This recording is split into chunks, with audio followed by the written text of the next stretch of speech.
Breaking news from around your world on this Friday, May 17th, 2019. I'm Larry Rice.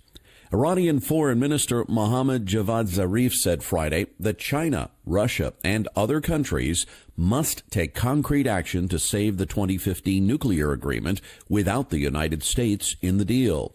Tehran has said recently it will not comply with certain parts of the pact in response to U.S. sanctions. On Friday, Zarif traveled to Beijing to meet with Chinese Foreign Minister Wang Yi to discuss Iran's rights under the agreement and to look for ways to improve Iran-China relations. While there, he said other countries should continue negotiating with Iran to salvage the deal. Iranian officials blame the United States for escalating tensions and say other parties to the deal, Britain, France, Germany, China, and the European Union, aren't doing enough to save it. Zarif also visited Japan, Turkmenistan, and India on his current trip. President Donald Trump has said the terms of the Obama-era deal were not strong enough to prevent Iran from developing nuclear weapons. He's also imposed additional sanctions to limit exports and harm Iran's economic interests. Europol announced a multinational law enforcement operation that dismantled an effort by cybercriminals to steal roughly $100 million from more than 41,000 victims. A federal grand jury in Pittsburgh charged 10 members of the Gosnell criminal network with conspiracy to infect victims, mostly businesses and financial institutions, with malware, using captured login credentials to gain unauthorized access to online accounts and laundering the funds. The Europol statement said criminal prosecutions from the operations also started in Bulgaria, Georgia, Moldova, and Ukraine. Europol said the suspects advertised their technical skills and services on underground Russian-speaking online criminal forums.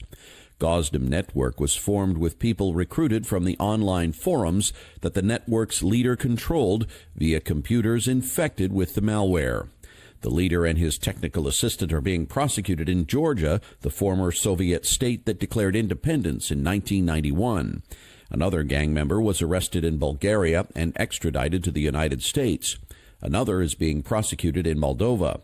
5 Russian nationals charged in the Pittsburgh indictment remain free and are believed to be on the run. A federal judge in Virginia ordered Chelsea Manning to return to jail Thursday after she again refused to testify before a grand jury about an investigation into WikiLeaks. This isn't the former U.S. Army intelligence analyst's first time in jail for refusing a grand jury subpoena in this particular case. Last week, officials released Manning from the Alexandria Detention Center after the grand jury term expired. Prosecutors immediately issued a second subpoena, and she'll be held in jail until she agrees to testify or the current grand jury term expires in 18 months. New this time, though, Manning will be fined $500 per day for every day she refuses to testify, a figure that will increase to $1,000 per day after 60 days. Prosecutors have not publicly disclosed the specific nature of the investigation in which they seek to have Manning testify.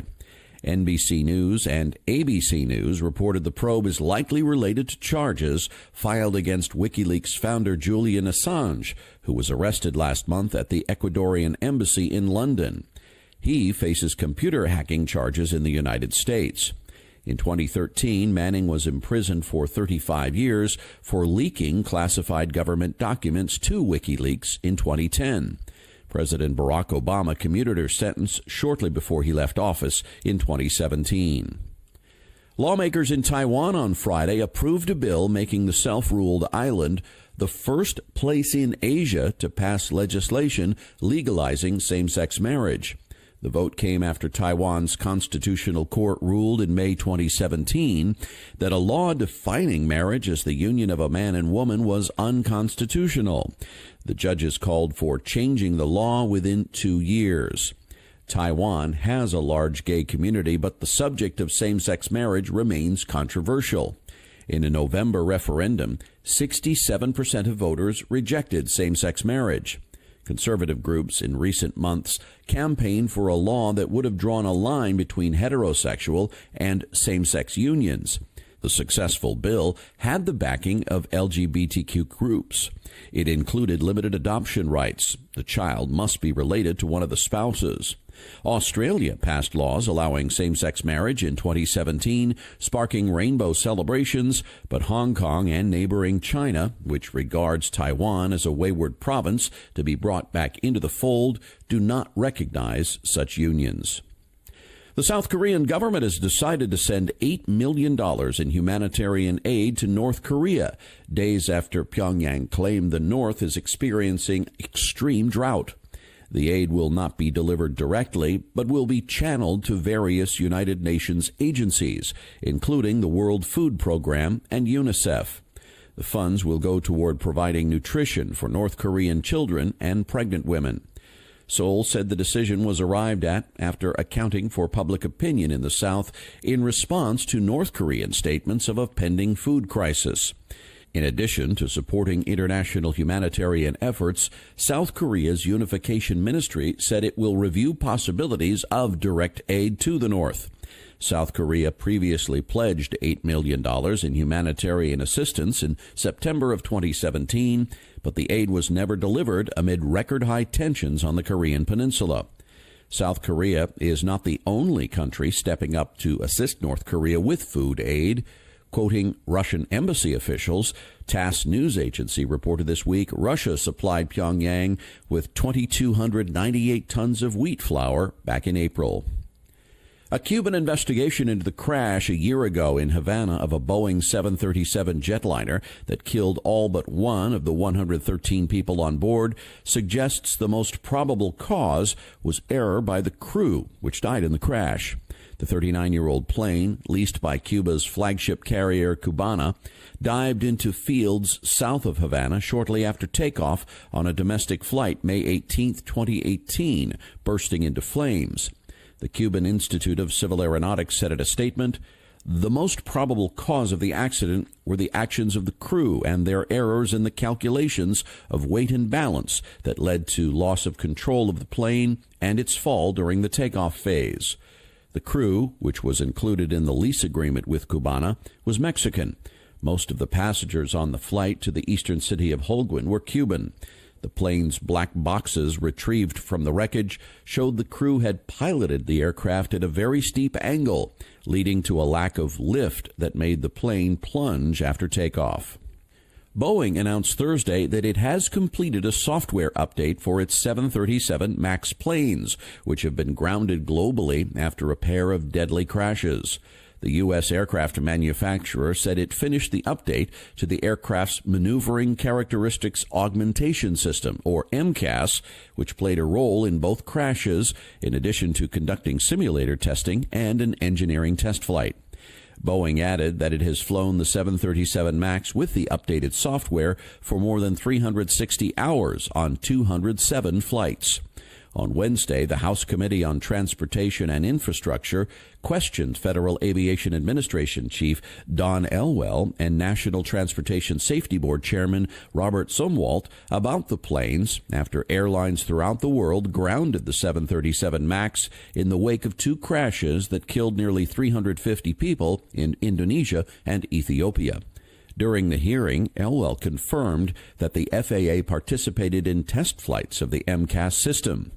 Boeing said Thursday it has developed an enhanced training and education program that is being reviewed by the FAA and other international regulators. SpaceX scrubbed a second attempt to launch 60 Starlink satellites from Florida Thursday night. The company had been aiming for a 10:30 p.m. launch, but tweeted about 8:29 p.m. that it was standing down to update satellite software and triple-check everything again. Weather was favorable for a launch, but still presented a risk of strong upper-level winds that also had caused a postponement Wednesday night. SpaceX plans to use the satellites to start a high-speed internet network, aiming to launch up to 12,000 of them eventually. With a new service launching for the first time, SpaceX founder Elon Musk had acknowledged on Wednesday that much will likely go wrong. SpaceX is one of several big players trying to start new networks that use thousands of non-geostationary satellites to offer high-speed internet and other types of communication around the globe. The focus is on boosting internet access to rural areas first. Other companies working on large new constellations include OneWeb, which launched its first 6 satellites in February, and Telesat. It would be the heaviest payload the Falcon rocket has ever carried. SpaceX said in a tweet it will try to launch again in about a week. I.M. Pei, the architect who revived the Louvre with a giant glass pyramid and captured the spirit of rebellion at the multi-shaped Rock and Roll Hall of Fame, has died at the age of 102. Pei's works range from the trapezoidal addition to the National Gallery of Art in Washington, D.C., to the chiseled towers of the National Center of Atmospheric Research that blend in with the reddish mountains in Boulder, Colorado. Born in China, he came to America in 1935. His work spanned decades, starting in the late 1940s, and continued through the new millennium. His buildings added elegance to landscapes worldwide with their powerful geometric shapes and grand spaces. Among them are the striking steel and glass Bank of China skyscraper in Hong Kong and the fragrant Hill Hotel near Beijing. Pei painstakingly researched each project, studying its use and relating it to the environment. But he was also interested in architecture as art and the effect he could create. He said, "At one level, my goal was simply to give people pleasure in being in a space and walking around it. But I also think architecture can reach a level where it influences people to want to do something more with their lives. That is the challenging that I find most interesting." Grumpy Cat, whose sourpuss expression entertained millions on the internet, has died at the age of 7. Her owners wrote on social media Friday that she experienced complications from a urinary tract infection and passed away peacefully Tuesday in the arms of her mommy. Her owner said Grumpy Cat had helped millions of people smile all over the world, even when times were tough. The cat's real name was Tartar Sauce, and she rose to fame after her photos were posted online in 2012. Owner Tabitha Bundison founded Grumpy Cat Limited, and the cat made numerous appearances, including commercials. She had more than 2 million followers on Instagram and more than 1 million on Twitter. Her website said her grumpy look was likely because she had a form of dwarfism. And that's your update for this Friday, May 17th, 2019. I'm Larry Rice. Thanks so much for listening, and I hope you have a wonderful weekend.